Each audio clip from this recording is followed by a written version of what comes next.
नमस्कार आप सभी को हाले हरियाणा पर आपका एक बार फिर से स्वागत है। मैं हूं आपके साथ पीयूष गुंबर। आप ये मेरे पीछे देख ही रहे होंगे, इस समय हम मौजूद हैं एक फिलिंग स्टेशन पर। आप ये भी जान चुके होंगे कि हम क्यों हैं। आप ये देखिए, लगातार पिछले करीब एक हफ्ते से डेली 80 पैसे जो है वो पेट्रोल का प्राइस बढ़ता जा रहा है। इसी तरह से ही डीजल का प्राइस भी बढ़ रहा है। आज ये दिखाना चाहूँगा मैं, 1 लीटर की जो ये कीमत है यहाँ पर 103 रुपये 16 पैसे है।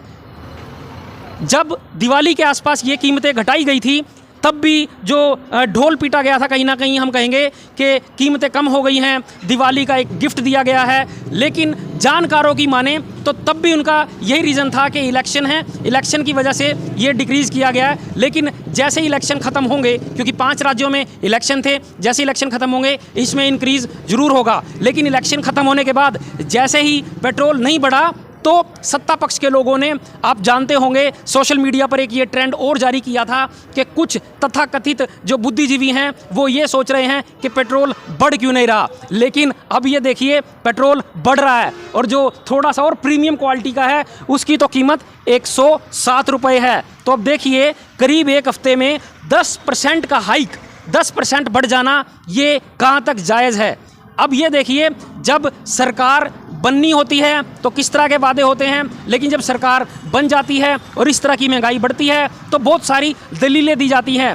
आप हालिया एक जो एपिसोड है वो एक बाबा जी हैं, उनका आप जान ही चुके होंगे। सत्ता बनने से पहले बाबा जी ने वोट मांगे, लेकिन सत्ता बनने के बाद जब उनसे सवाल किया जाता है तो वो पत्रकारों पर किस तरह से भड़क उठते हैं। बहरहाल अभी हम आपको फ़िलहाल यहाँ पे जो पेट्रोल डलवाने आ रहे हैं फिलिंग स्टेशन पर, उनसे बात करते हैं, उनका पक्ष जानते हैं, वो क्या कहना चाहेंगे इन बढ़ती हुई कीमतों पर। क्या कहेंगे?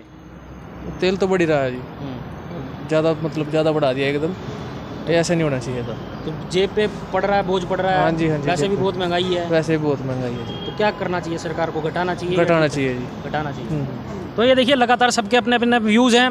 एक ये हैं, ये देखिए, ये एक रिक्शा चालक हैं जो दिहाड़ी मजदूरी करते हैं, किस्म से हम कहें। इनसे जानते हैं तेल की बढ़ती कीमतों का इन पर क्या असर पड़ रहा है। क्या नाम है आपका? जी, मेरा नाम जगदीश चंद्र है, मैं कैमरे का रहने वाला हूँ जी। पेट्रोल तो इतना बढ़ गया, आपने तो घर खड़ी करनी पड़ेगी बाबू जी। 200-400 रुपये पहले इसमें सारे बनते हैं, तो कुछ भी नहीं बनता जी। कहाँ कस्टमर तो पैसे दे देता है, कहाँ दे दो जी, चाहे 1 लाख मांगो 1 लाख दे देंगे जी। रिक्शा वाले की बारी आ नहीं, अगला 20-30 नहीं जी, आई नहीं, आप दे दो, ये दे दो। रिक्शा वाले का तो धंधा ही ठप है बाबू जी। ये तो महंगा, इतने गरीब आदमी का तो जीना मुश्किल है। और बोलो सच्चाई बात बताऊँ बाबू जी, तो दोबारा यही लग रहा है कि ये मोटरसाइकिल से हटा के वो साइकिल वाली रिक्शा चला। साइकिल वाले नहीं बाबू जी, हम तो कर रहना पड़ेगा। 4-5 बच्चे हो रहे, मान ले खर्चे नहीं पूरे हो रहे, प्राइवेट टाइम सब बच्चे बढ़ रहे हैं आजकल। गरीब तक किराया कहाँ बढ़े, गरीब तक गरीब नहीं हो। मेरा बच्चा इंजीनियर हो, जब कमाई नहीं होगा बाबू जी, क्या करेंगे हम लोग? भूखे मरेंगे आदमी, और क्या करेंगे हम लोग? पहले भी देखो बड़े थे, फिर वापस आए थे, और इस टाइम पे तो बाहर इंटरनेशनली आपको पता ही चल रहा है कि क्या हाल चल रहा है। अच्छा। तो रशिया और यूक्रेन की वजह से क्रूड ऑयल की भी प्राइस ऊपर है, और महंगाई सिर्फ पेट्रोल ही नहीं और चीज़ों में भी बढ़ चुकी है। तो जैसे हालात होंगे वैसे वैसे प्राइस भी जो और चीज़ों के प्राइस होते हैं वो कहीं ना कहीं इनडायरेक्टली हैं, फ्यूल के इसके ऊपर ही डिपेंड करते हैं। डीजल बढ़ेगा, ट्रांसपोर्टेशन बढ़ेगी, तो ऑटोमेटिकली बाकी महंगाइयाँ भी बढ़ेंगी। तो आपका क्या मानना, सिर्फ और सिर्फ ये यूक्रेन और रूस का युद्ध है उसकी वजह से पेट्रोल की? नहीं, देखो इतना ज़्यादा मेरे को डिटेल तो नहीं पता, लेकिन कहीं ना कहीं ये भी कारण है, और उसके अलावा भी पिछला जो कोरोना की वजह से भी रहा होगा, तो उनका सबका इम्पैक्ट तो हर कंट्री को नहीं सोचना चाहिए कुछ भी। सरकार को नहीं सोचना, सरकार को जो सोचना चाहिए वो बेस्ट कर रही है। अच्छा। हाँ, सरकार ये जो सरकार कर रही है पूरा बेस्ट कर रही है। बेस्ट कर रही है। हाँ जी। क्या नाम है आपका? कुमार है जी। सुनील कुमार जी, एक बार थोड़ा हेलमेट उतार लीजिए। हाँ जी सुनील जी, आप ये बताइए, लगातार जो है तेल की कीमतें बढ़ रही हैं। हाँ जी, बढ़ रही आप है। क्या काम करते हैं? चाय का काम कराऊंगा। चाय का काम करते हैं। हाँ डेली जी। तेल डलवाते होंगे? हाँ जी, डेली डलवा। तो क्या कहना चाहेंगे, जो ये कीमतें लगातार बढ़ रही हैं, सही है? जी नहीं जी, गलत है जी, ये तो कम होना चाहिए जी, कम। तो जैसा कि अभी हमने आपको कंज्यूमर्स की जो है राय वो सुनाई, कंज्यूमर का क्या कहना है, वहीं हमारे साथ एक फिलिंग स्टेशन के जो संचालक हैं वो हैं मिस्टर विशाल चौधरी। विशाल जी, एक डीलर के पॉइंट ऑफ व्यू से आप क्या बताना चाहेंगे? लगातार जो डे बाय डे हाइक हो रहा है इसमें प्राइस में, क्या कहना चाहेंगे इस सारे मुद्दे पर? सर देखो, इसमें नुकसान तो है ही है। देखो हमारी लागत बढ़ रही है, साथ हमें मतलब हम चाहेंगे गवर्नमेंट को या तो टैक्सेशन में रिलैक्सेशन दे ताकि कस्टमर को फ़ायदा हो, और थोड़ी हमारी कमीशन की तरफ भी ध्यान दे। देखो कब से हमने हड़ताल भी रखी, जो पुरानी मांगें थी हमारी, उस पर सरकार ने गौर नहीं किया। तो रेट कहाँ से कहाँ पूछ रहे हैं, वो तो हमारी लागत तो बहुत बढ़ रही है। जो गाड़ी पहले 7 या 8 लाख की आती थी, आज फिर वही 10 या 11 लाख की आएगी। तो लागत बढ़ रही है, देखो हमें तो कोई फ़ायदा नुकसान ही है जी, कस्टमर को तो हो ही रहा है। हड़ताल भी की थी, हड़ताल की अभी हमने आपसे आगे बात की थी, चर्चा की थी किस विषय में आप हड़ताल कर रहे हैं, उसके ऊपर अभी तक कोई भी स्टैंप नहीं उठाया गया। सरकार ने कोई कदम नहीं उठाया जी, ना सिर्फ हमारे को उन्होंने ये दिया था भी हम इसके ऊपर गौर करेंगे, लेकिन उन्होंने कोई ध्यान नहीं बस दिया। एक आश्वासन दिया जैसे लगातार सरकार देती आ रही है। बिल्कुल बिल्कुल, जो उन्होंने मीठी गोली देनी थी वो दे दी। मीठी गोली दे दी। और दिवाली के आसपास एक कंज्यूमर के लिए भी इन्होंने वो तब भी 105 के आसपास आई थिंक पेट्रोल पहुंच गया था, सीधा 10 रुपये के आसपास घटाए थे, तो तब भी बड़ा ढोल पीटा गया था कि हाँ सरकार ने जो दिवाली का गिफ्ट दिया है, दिवाली का गिफ्ट दिया है। इस पर आप क्या कहेंगे, क्या इलेक्शन के लिए रुके हुए थे सब लोग? जी वो तो देखो सब इलेक्शन का ही प्रोपोगेंडा था, तो और रुकने का कारण ही नहीं था। जब क्रूड काफ़ी दिन से बढ़ रहा है, देखो ये तो दिख ही रहा था।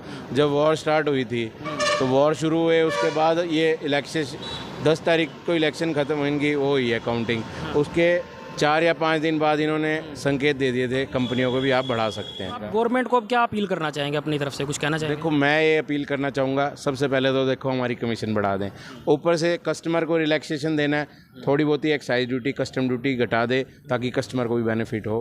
देखो लागत तो देखो उनकी भी है, 100 रुपये का बेचारा कितना, अब पूरा लीटर भी नहीं आता, देखो 103 रुपये हो गया ना, तो वो देखो नुकसान तो देखो सारी पब्लिक को भी है ना, देखो। हाँ तो देखिए हर किसी की अपनी अपनी समस्या है, जो एक एंड कंज्यूमर है उसकी अपनी समस्या है, यहीं बीच में जो डीलर्स हैं इनको अपनी कमीशन की समस्या है। तो इन सब की तरफ ध्यान कहीं ना कहीं सरकार को ही देना होगा, क्योंकि जो ये प्राइस जो एक एंड कंज्यूमर ले रहा है उसमें कम से कम 50 से 60% जो है वो टैक्स है जो सरकारों को जाता है। इसमें स्टेट गवर्नमेंट भी है, इसमें सेंट्रल गवर्नमेंट भी है। सवाल लगातार उठते रहे हैं, लेकिन अब सवाल करें तो सरकार वाले भी गुस्सा हो जाते हैं, फिर चाहे वो कोई नेता हो या फिर कोई बाबा। आप खबर देख रहे हैं हाले हरियाणा पर, इस खबर को शेयर ज़रूर कीजिए, बने रहिए हाले हरियाणा के साथ। अगर आप पहली बार हमारे साथ जुड़े हैं, हमारे फेसबुक पेज को फॉलो करें, लाइक करें, यूट्यूब चैनल को भी अवश्य सब्सक्राइब करें, ताकि आगे आने वाली जितनी भी खबरें हैं आपके फ़ोन के माध्यम से सीधा आप तक पहुँचती रहें। धन्यवाद।